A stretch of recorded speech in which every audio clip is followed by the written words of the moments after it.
বিসমিল্লাহির রহমানির রহিম। প্রিয় শিক্ষার্থী এবং আপনারা যারা দেখছেন ও শুনছেন, সবাইকে বেলকুচি সরকারি কলেজের পক্ষ থেকে স্বাগত জানাচ্ছি। মোহাম্মদ মজনু মিয়া, প্রভাষক পরিসংখ্যান, বেলকুচি সরকারি কলেজ, বেলকুচি, সিরাজগঞ্জ।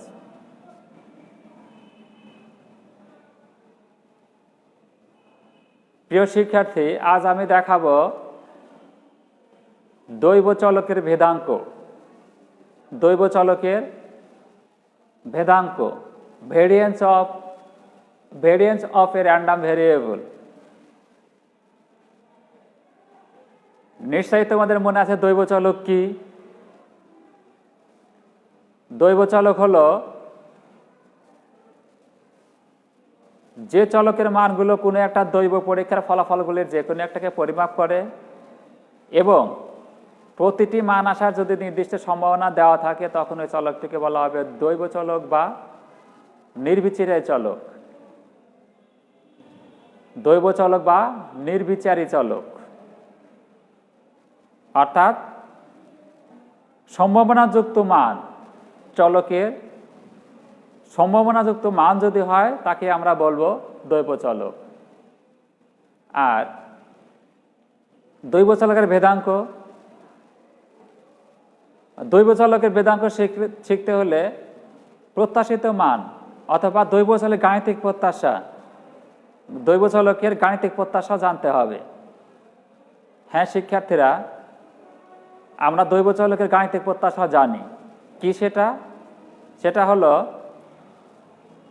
যে কোনো দৈব চলকের মান, সম্ভাব্য সকল মান এবং প্রতিটি মান আসার সম্ভাবনার গুণফলের যোগফলকে বলা হয় দৈব চলকের গাণিতিক প্রত্যাশা।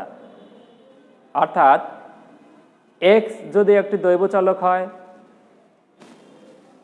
এর সম্ভাব্য মান x1, x2, x3 xn হলে গাণিতিক প্রত্যাশা বা প্রত্যাশিত মান expectation of x equal to হলো summation xi into P of xi।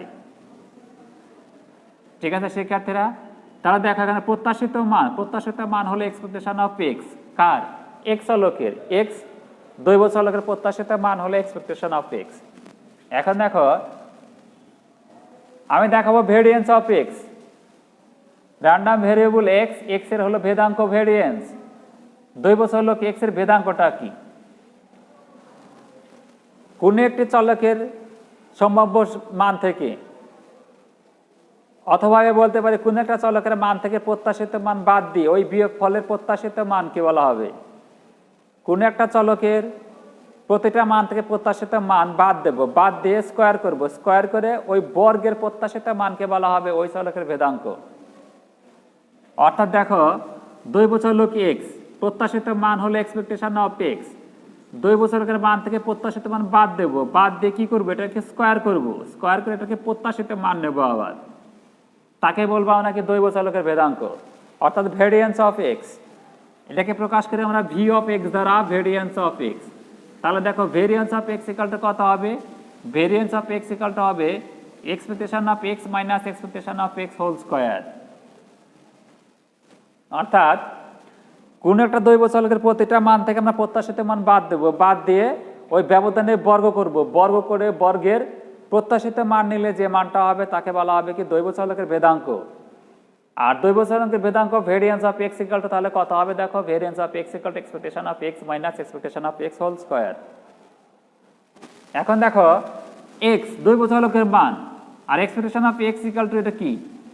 প্রত্যাশিত মান, নির্দিষ্ট মান। ঠিক আছে শিক্ষার্থীরা, এখন এটাকে যদি সহজ করা হয় এটাকে বলা হয় তাত্ত্বিক সূত্র বা মূল সূত্র। এটাকে সরল করলে কি আসবে? দেখো, expectation of x square minus 2x into expectation of x plus expectation of x whole square. ঠিক আছে শিক্ষার্থীরা, ইকুয়াল টু লেখা যায়, দেখো, expectation of x square minus expectation of 2x into expectation of x plus expectation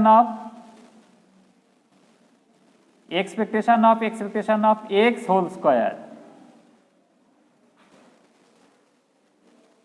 ঠিক আছে শিক্ষার্থীরা, equal two, দেখো গাণিতিক প্রত্যাশার ধর্ম অনুসারে আমরা শিখেছি কি?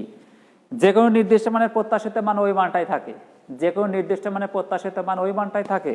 তাহলে এখানে নির্দিষ্ট মান কোনটা? নির্দিষ্ট মান হলো এক্সপেকটেশন অফ এক্স। যদি এটার প্রত্যাশিত মান না হয় তাহলে কি হবে? ওইটাই থাকবে।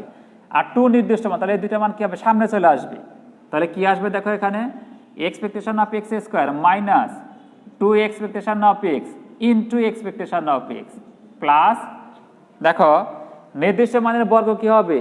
নির্দিষ্ট একটা মান পাওয়া যাবে, আর ওই নির্দিষ্ট মানের যদি প্রত্যাশিত মান নেই তাহলে কি হবে? ওই মানটাই থাকবে। তাহলে expectation of x whole square equal to কত হবে?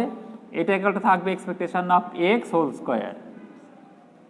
ঠিক আছে শিক্ষার্থীরা, equal to expectation of x square minus two expectation of x whole square plus expectation of x whole square. এখানে কয়টা? দুইটা আছে, এখানে কয়টা আছে? একটা আছে। তাহলে বাদ দিলে কি হবে দেখো, অতএব আমরা লিখতে পারি, দেখো আমরা লিখতে পারি এটা যে ভেরিয়েন্স অফ এক্স এর মূল সূত্র কি? মূল সূত্র হলো expectation of x minus expectation of x whole square. আর ব্যবহারিক সূত্র আসবে কি তাহলে? Variance of x equal to হলো expectation of x square minus expectation of x whole square. ঠিক আছে শিক্ষার্থীরা, এবং দেখো expectation of x equal to কি? যে summation x i into P of x i. তাহলে expectation of x square equal to কত হবে? Expectation of x square equal to হবে summation x I square into P of x I. এই সূত্রতে আমরা কি করব? এই মানটা বের করব। ঠিক আছে, এই মান বলতে কোনটা? এই মানটা। এটা কি? এটা আসবে হলো গাণিতিক প্রত্যাশার বর্গ। এটাকে বলা হবে কি? ব্যবহারিক সূত্র। এটা আমরা ব্যবহার করে কি করব? গাণিতিক সমস্যার সমাধান করব।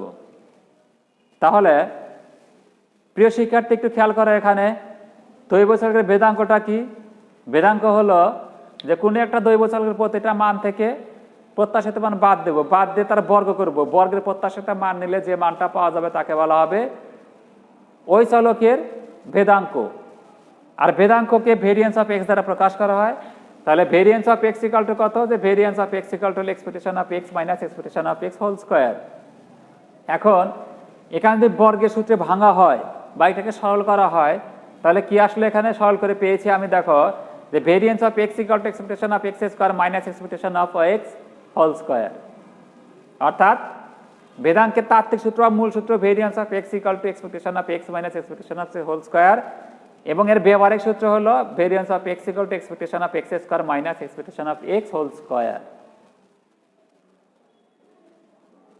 ঠিক আছে শিক্ষার্থীরা, আমরা আগামী ক্লাসে বেদাঙ্কের ধর্মাবলী নিয়ে আলোচনায় আসব।